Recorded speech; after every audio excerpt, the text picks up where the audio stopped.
नमस्कार. हिंदुस्तान पोस्टमध्ये आपल्या सर्वांचं हार्दिक स्वागत आहे. माझ्याबरोबर सतीश व्हिडिओग्राफर आहेत आणि मी चंद्रशेखर नेने, आंतरराष्ट्रीय घडामोडींचा अभ्यासक. कालच मी व्हिडिओ केला होता अमेरिकेतल्या राष्ट्राध्यक्षपदाच्या निवडणुकीबद्दल. डोनाल्ड ट्रम्प एकीकडे, कमला हॅरिस दुसऱ्या बाजूला विरोधी म्हणून, आणि त्यांची निवडणूक कशी रंगणार आहे, काय होणार आहे. आणि आपण काल एक थोडंसं भविष्यकथनही केलं होतं की मला तरी असं वाटतं आहे की ट्रम्प ही निवडणूक जिंकतील. आणि सांगायला आनंद वाटतो की आमचं कालचं भविष्यकथन अगदी बरोबर ठरलेलं आहे. ट्रम्पनी ही निवडणूक जिंकलेली आहे आणि चांगल्या पद्धतीने जिंकलेली आहे. सुरुवातीला वाटत होतं की दोघांमध्ये काहीतरी टफ रेस आहे वगैरे, पण तसं झालेलं नाही आहे. 270 जे जिंकण्याकरता जे आवश्यक मतांची संख्या होती ती ट्रम्पना मिळाली. 214 फक्त कमला हॅरिस यांना मिळाली. पुढे आणखीन थोडी मतं ॲड झाली तरी ट्रम्प आता निश्चितपणे जिंकलेले आहेत. आणि त्यांचा शपथविधी वगैरे त्याला अजून अवकाश आहे, परंतु अजून काही स्टेट्सची मतांची संख्या आलेली नाही आहे. पण ती येऊनसुद्धा या निकालात फरक पडणार नाही. त्यामुळे आपण म्हणू शकतो की ट्रम्प जिंकलेले आहेत आणि कमला हॅरिस हारलेले आहे. याचा दुसरा अर्थ असा की लेफ्टिस्ट आयडिओलॉजी, लेफ्टिस्ट विचारपद्धती, लिबरल विचारपद्धती, जी डेमोक्रॅट सगळीकडे नाचवत फिरत होते की आम्ही लिबरल आहोत, आम्ही लेफ्टिस्ट आहोत, आम्ही डेमोक्रेसी चालवतो वगैरे, एकीकडे असं म्हणायचं आणि दुसरीकडे चांगली चाललेली डेमोक्रेसी बांगलादेशातली मोडून काढायची. हा त्यांचा दुटप्पी व्यवहार पहिलेपासून आहे, हा काही आत्ताचा व्यवहार नाही आहे. त्या सगळ्याला अमेरिकन मतदारांनी नाकारलेलं आहे. अमेरिकन मतदारांनी ट्रम्प यांनी जे महत्त्वाचे मुद्दे सांगितले होते ते असे होते. एक म्हणजे अमेरिकेची अर्थव्यवस्था. तुम्हाला ऐकायला नवल वाटेल, पण अमेरिकेत प्रचंड महागाई झालेली आहे. त्या महागाईचं मुख्य कारण असं आहे की युक्रेनची लढाई उगाच गळ्यात घेतलेली आहे. त्या लढाईमुळे तेलाच्या किमती वाढलेल्या आहेत, अन्नपदार्थाच्या किमती वाढलेल्या आहेत आणि एकूणच अमेरिकाभर महागाईचा डोंब उसळला आहे. आत्ताच मी एका अमेरिकन मुलीशी बोलत होतो, भारतीय मुलगी जी अमेरिकेत राहते. तिने सांगितलं की अहो साधा पाव, एवढ्या आकाराचा पाव बरं का, एवढा पाव तिथे $10 मिळतो, चांगल्या तऱ्हेचा पाव. आपल्या भारतामध्ये चांगल्या तऱ्हेचा पाव हा ₹50 मिळतो. आपल्याला सगळ्यांना माहिती आहे, चांगला उत्तम पाव ₹50 मिळतो. नुसतं याच्यातच नाही, पेट्रोल, गॅस सगळ्यामध्ये महागाई, जागांच्या किमती वाढलेल्या आहेत. लोकं संत्रस्त झालेली आहेत या महागाईमुळे. आणि याला कमला हॅरिसना विचारलं तर कमला हॅरिस महागाई म्हणजे काय याची डेफिनेशन देत बसल्या होत्या की महागाई म्हणजे पावाच्या किमती वाढतात, लोण्याच्या किमती वाढतात, फॅमिलीला त्याचा त्रास होतो. अगं बाई, हे सगळं माहिती आहे, पण तुझ्या राज्यात 4 वर्षात ही महागाई वाढली आहे, तू आता त्याला काय करणार? त्याला उत्तर नाही. तिच्याकडे उत्तरच नाही आहेत हो. कारण हे असंच सगळं करत राहायचं आहे, लोकांना फुकट वाटत राहायचं. बरं, महागाईचा एक प्रश्न झाला. दुसरा प्रश्न होता नोकऱ्यांचा. अमेरिकेतल्या उत्तम विद्यापीठातनं जे विद्यार्थी बाहेर पडत आहेत त्यांना नोकऱ्या नाही आहेत. काय करायचं त्यांनी? विद्यापीठातला खर्च खूप असतो, तेवढा खर्च करून विद्यार्थी शिकतात आणि बाहेर आल्यावर नोकऱ्याच नाही आहेत. कारण नोकऱ्या सगळ्या या लोकांनी बाहेर घालवल्या, चीनमध्ये घालवल्या. चीनमध्ये सगळे कारखाने गेले, त्या नोकऱ्या सगळ्या तिकडे गेल्या, यांना इथे काहीच मिळत नाही आहे. असा सगळा प्रकार आहे. हे दुसरं. तिसरं, जे छोटे जॉब्स असतात, कोणी मॅकडोनाल्डमध्ये काम करतो, कोणी काय अगदी गाडी पुसायचं काम करतो, घरं काम करतो, ते करायकरता प्रचंड प्रमाणात मेक्सिकोतनं घुसखोर लोकं येत आहेत आणि बेकायदेशीर घुसखोरी प्रचंड चाललेली आहे. ट्रम्पनी मेक्सिको आणि अमेरिकेच्यामध्ये भिंत बांधायचं ठरवलं होतं. त्याला डेमोक्रॅटिक पक्षांनी सिनेटमध्ये विरोध केला, भिंत बांधू दिली त्यांना. आणि आता मात्र ती पण शक्यता मावळलेली आहे, कारण सिनेटमध्ये पण रिपब्लिकन पक्षाचं बहुमत आलेलं आहे. म्हणजे डबल इंजिन सरकार आता आलेलं आहे. अजून एक काँग्रेस हाऊस म्हणून त्यांच्याकडे, वरिष्ठ सभागृह सिनेट, कनिष्ठ सभागृह काँग्रेस हाऊस. काँग्रेस म्हणजे हाऊस ऑफ रिप्रेझेंटेटिव्ह म्हणतात त्याला, काँग्रेस. त्या कनिष्ठ सभागृहाच्या निवडणुकांचे निकाल अजून सगळे आलेले नाही आहेत, पण त्याच्यातसुद्धा रिपब्लिकनांची सरशी दिसते आहे. म्हणजे हे ट्रिपल इंजिन सरकार होण्याची पण शक्यता आहे. याचा अर्थ ट्रम्प यांना ज्या ज्या गोष्टी करायच्या आहेत त्या सगळ्या गोष्टी त्यांना आता करता येतील. त्या गोष्टींमध्ये त्यांनी काय सांगितलं? एक तर हे बेकायदेशीर घुसखोर आधी येणं थांबवायचं आणि जे आलेत त्यांना हाकलून लावायचं. मागे आपल्याला आठवत असेल, ट्रम्प यांचं जेव्हा राज्य होतं 4 वर्षापूर्वी, तेव्हा त्यांनी मुस्लिम असला रेफ्युजी त्याला घ्यायचंच नाही असं धोरण आणलं होतं. कारण मुस्लिम इथे येऊन नुसता त्रास निर्माण करतात, काहीही इकॉनॉमीला फायदा करत नाही, देशाला फायदा करत नाहीत. ते आपली शरिया आपल्याबरोबर घेऊन येतात, तेव्हा त्यांना येऊ द्यायचं नाही, हे ट्रम्पचं धोरण होतं. आता बांगलादेशच्या प्रश्नावरती ट्रम्पनी स्वतःहून सांगितलेलं आहे की बांगलादेशात जे हिंदूंचा नरसंहार चालला आहे तो मी असतो तर कधीच झाला नसता. आणि खरी गोष्ट आहे, हा सगळा या डेमोक्रॅटिक कमला हॅरिस ना स्वतःला भारताची कन्या वगैरे म्हणवतात. खरं म्हणजे म्हणवत नाहीत, त्या स्वतःला आफ्रो अमेरिकन म्हणवतात. परंतु भारतीय आईची ही मुलगी, तिने काय केलं? बांगलादेशमध्ये चालतं सरकार उलथवून टाकलं आणि बांगलादेशी हिंदूंची कत्तल सुरू झाली. ट्रम्पने सांगितले मी ती कत्तल थांबवणार आहे. त्यांनी स्पष्टपणे सांगितलेलं आहे, माझं राज्य आलं की मी ती कत्तल थांबवणार आहे. मी युक्रेनची जी लढाई फालतूमध्ये लढली जाते ती लढाई थांबवणार आहे. युक्रेनच्या लढाईमध्ये अमेरिकेचे वर्षाला 100 अब्ज डॉलर जात आहेत. कशाला घालवायचे ते? मी गेल्या वेळेला सांगितले ते कसे जातात ते 100 अब्ज डॉलर अमेरिकन करदात्याचे आहेत आणि ते गेल्यामुळे अमेरिकेत महागाई वाढते. म्हणजे अमेरिकन लोक संत्रस्त, युक्रेनचे लोक मजा करतात. अमेरिकेचे पैसे घ्यायचे, फटाके उडवायचे, दिवाळी करायची, पुन्हा हात पसरायचा, अजून पैसे द्या. ट्रम्प ते थांबवणार आहे.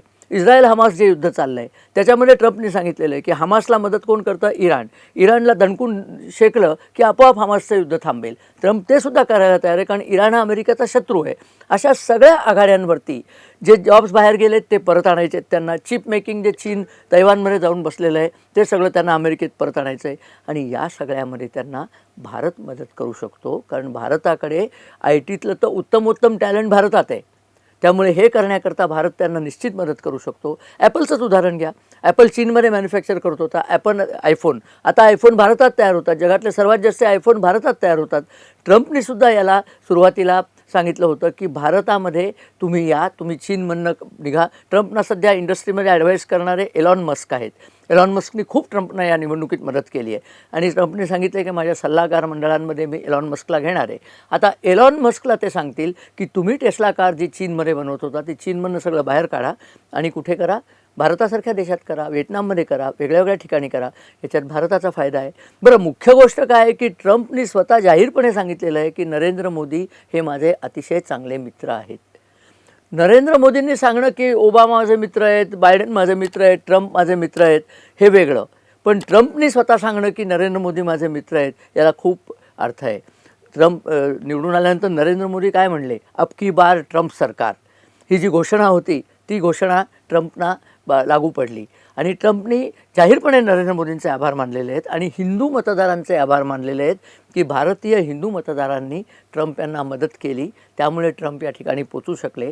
आणि याचा परतावा म्हणजे जगामध्ये हिंदूंवरती जे हल्ले होतात त्याच्याकरता अमेरिका आता ॲक्टिवली त्याला रोखण्याकरता भाग गेला. तर कॅनडामध्ये आपण पाहिलं हिंदू मंदिरांवरती खलिस्तानी समर्थक लोक जे कॅनेडियन टेररिस्ट आहेत ते हल्ले करत आहेत. आता हे पन्नू आणि ते तिकडे जे निज्जर तर मारला गेला, पण आणखीन त्यांचे भाऊबंद जे तिकडे असतील त्या सगळ्यांची आता बंद होईल ही, कारण जस्टिन ट्रूडो हा जो कॅनडाचा प्रधानमंत्री आहे त्याला या रिपब्लिकन लोकांनीच उचकवलं होतं. हीच कमला हॅरिस, हाच बायडन, हीच सगळी गँग, हा जॉर्ज सोरोस, या सगळ्या गँगनी सपाटून मार खाल्लेला आहे, तोंडावर पडलेलं आहे. जॉर्ज सोरोस तोंडावर पडला, सगळी लेफ्टिस्ट गँग तोंडावर पडली आणि आता एकमेकांना शिव्या देत बसले असतील की आम्ही एवढं सगळं लोकांना खोटं सांगितलं, इतका नॅरेटिव्ह खोटा आम्ही सेट केला होता. तो सगळा खोटा नॅरेटिव्ह मतदारांनी उधळून लावलेला आहे. मतदारांनी निर्विवादपणे ट्रम्प यांना त्यांच्या पारड्यात मतं टाकलेली आहेत. त्यामुळे ट्रम्प हे आता पुढचे 4 वर्ष अमेरिकेचे राष्ट्राध्यक्ष होतील. ट्रम्पची मोदींची जी मैत्री आहे एका मर्यादेपर्यंत त्या मैत्रीचं ते पालन करतील. शेवटी ट्रम्प हे अमेरिकेचे राष्ट्रपती आहेत, त्यामुळे अमेरिकेचा इंटरेस्ट काय असतं, कुठलाही राष्ट्रवादी नेता असेल, मोदी आणि ट्रम्प हे दोन्ही आपल्या देशाचं हित पहिल्यांदा बघतील आणि त्याच्यानंतर जमेल तिथे एकमेकांचं हित बघायला सुद्धा जातील. त्याच्यामध्ये बाकी देश जे मध्ये घुसत होते, चीन आहे, पाकिस्तान आहे, इराण आहे, हे सगळे मुस्लिम सगळे देश आहेत, त्या सगळ्या देशांना आपापली जागा दाखवून देण्यात येईल. पण आता झालं आहे कसं माहिती आहे की नाही, ट्रम्प निवडून आल्यानंतर हे सगळे पुढे निघालेत. तो एर्दोगान तुर्कस्तानला लागली आहे भीक, त्यामुळे एर्दोगाननी ट्रम्पचं अभिनंदन केले. माझे मित्र ट्रम्प. कधी रे तुझे मित्र झाले? ट्रम्प कधीही तुर्कस्तानचे मित्र नव्हते. नरेंद्र मोदींनी त्यांचं अभिनंदन केलं आहे. युरोपियन युनियनच्या ज्या चीफ आहेत, ग्रिगोरेवा काय त्यांचं नाव आहे, त्यांनी ट्रम्पचं अभिनंदन केलं आहे. पण युरोपच्या बाबतीत मात्र ट्रम्पची भूमिका वेगळी आहे. नेटोमध्ये ट्रम्पनी सांगितलं आहे की 32 देश आहेत, अमेरिका त्यांच्या अर्ध्याहून जास्ती खर्च अमेरिका करतं, हे यापुढे चालणार नाही. प्रत्येक देशाने आपापल्या प्रमाणात खर्च केला पाहिजे. ट्रम्पचं म्हणणं असं आहे की अमेरिका जगभर जो फालतू खर्च करते तो वाचवायचा, अमेरिकेचं बजेट सुधारायचं. एलॉन मस्कला त्यांनी काम दिलं आहे की तुम्ही बिझनेसमध्ये कसं प्रॉफिट करून दाखवता तसा गव्हर्नमेंटमध्ये करून दाखवा. आणि एलॉन मस्कने सांगितलं आहे मी तुमचे पगार वाढवायला सांगणार नाही आहे, मी तुमचा खर्च कमी करणार आहे. खर्च कमी केला की आपोआप तुमचं बजेट सुधारायला लागेल. आणि हे सगळं ट्रम्प पहिल्या दिवशीपासून करणार आहेत. मी तुम्हाला सांगितलं डबल इंजिन सरकार ट्रम्पना मिळतंच आहे. त्या डबल इंजिन सरकारचा फायदा होईल आणि लवकरच काँग्रेसचे पण निकाल लागतील. तिथे रिपब्लिकन पक्ष निवडून आला तर ट्रिपल इंजिन सरकार होईल. ट्रम्पना कुठेही आडकाठी म्हणून होणार नाही. त्यांना भिंत घालायची असली मेक्सिको आणि अमेरिकेच्यामध्ये ते भिंत घालतील. ते घुसखोर येतात त्यांना थांबवतील, आलेल्या घुसखोरांची गठडी वळून त्यांना हाकलून देतील. अमेरिकेने ठरवलं तर इतका शक्तिशाली देश आहे तर अनेक गोष्टी अमेरिका करू शकतं. परंतु या डेमोक्रॅट लोकांनामुळे ते करायचंच नव्हतं. हे सगळे लेफ्टिस्ट सगळीकडे एकसारखे आहेत. भारतात हे केजरीवाल टाईपचे जे लोक असतात ना, की फुकट लोकांना देत राहायचं. कोणीतरी चांगला माणूस कमवतो, कोणीतरी चांगला माणूस मेहनत करतो आणि हे आयत्या बिळावरचे नागोबा तिथे येऊन प्रेताच्या टाळूवरचं लोणी खात बसतात. हा प्रकार आता बंद होईल. ट्रम्पनी तर त्याची शपथच खाल्लेली आहे आणि बघाल तुम्ही ट्रम्पचं राज्य सुरू झालं की संबंध बदल होणार आहे. भारताच्या दृष्टीने अत्यंत पॉझिटिव्ह गोष्ट आहे. कदाचित ट्रम्प काही काही ठिकाणी टॅक्सेस वाढवेल, पण तेही ठीक आहे. टॅक्सेस वाढले तरी भारतीय अर्थव्यवस्था आता इतकी सुदृढ झालेली आहे की अशा वाढलेल्या टॅक्समध्ये सुद्धा भारतीय अर्थव्यवस्था सहज तरून जाईल. किंबहुना जे चायना +1 मॅन्युफॅक्चरिंग आहे त्याच्यामध्ये भारत आणि अमेरिका दोघंही एकमेकांचं खूप भलं करू शकतात आणि इस्रायलचं जे युद्ध थांबलं, इस्रायल हमासचं युद्ध, तर तिकडनं सुद्धा उत्तम गोष्टी होऊ शकतात. आपली जी इंजिन्स तेजसची जी इंजिन आहेत, 12 इंजिन 18 इंजिन यायची होती ती 2च दिलीत जनरल इलेक्ट्रिक कंपनीने. ट्रम्प राज्यावरती आल्यानंतर हा सगळा प्रकार बदलेल. आपली इंजिन येण्याचा मार्ग मोकळा होईल. एकूण हिंदू आणि भारतीय यांना आता चांगले दिवस येत आहेत. अच्छे दिन इन अमेरिका असं आपण याला म्हणायला हरकत नाही. जसं जसं हे घडत जाईल तसं तसं मी आपल्यापर्यंत व्हिडिओमार्फत गोष्टी आणणारच आहे. पण आता आपल्याला हे सांगायचं होतं की आपणही सगळे ट्रम्प यांचं अभिनंदन करूया. आमच्या चॅनलनी आपल्यापुढे पहिल्यांदा हा व्हिडिओ करून सांगितलं होतं की ट्रम्प निवडून येतील असं आम्हाला वाटतं. ते बरोबर ठरलं, याचा आम्हाला अत्यंत आनंद झालेला आहे. आपल्याला जर हा व्हिडिओ आवडला तर आपण मित्रपरिवारांबरोबर शेअर करा. आमच्या चॅनलला सबस्क्राईब करा. आमच्या चॅनलला तुमचे लाईक्स आणि तुमच्या कमेंट्स जरूर येऊ द्या. व्हिडिओ बघितल्याबद्दल धन्यवाद आणि नमस्कार.